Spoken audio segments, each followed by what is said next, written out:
镜头登来看台中的国家漫画博物馆，经过8个月的这个筹备，去年年底伫咧台中刑务所的官社群推出展览，吸引到真侪漫界迷众去怀念，回想过去看红仔册基地。行入去一栋一栋日本式的建筑，那亲像行入去动漫世界。柯南、金田一。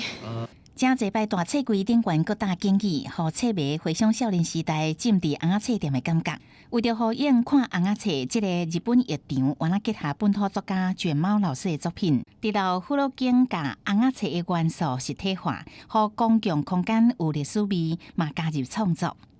大家都会讲说，我们泡着看书、泡漫画、泡在漫画里，那其实刚好浴场它就是一个洗澡的空间，所以就结合这样的一个意象。互人列做历史建筑的台中刑务所官社群，伫去年4月选定做国家红仔册博物馆的所在地。文化部经过8个月筹备，先伫东边基地15栋建筑进行主题设定，本土作家的创作集中伫演武场这个建筑，嘛要带资迷进入漫画的武林。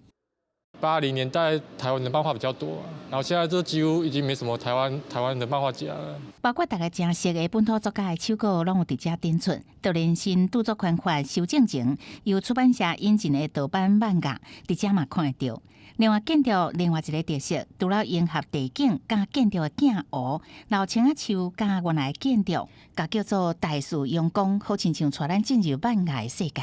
这个树实在是太像，就是宫崎骏的那个就是天空之城，然后也很多人呢，就是在这边拍照打卡，他觉得很像是那个龙猫里面的场景。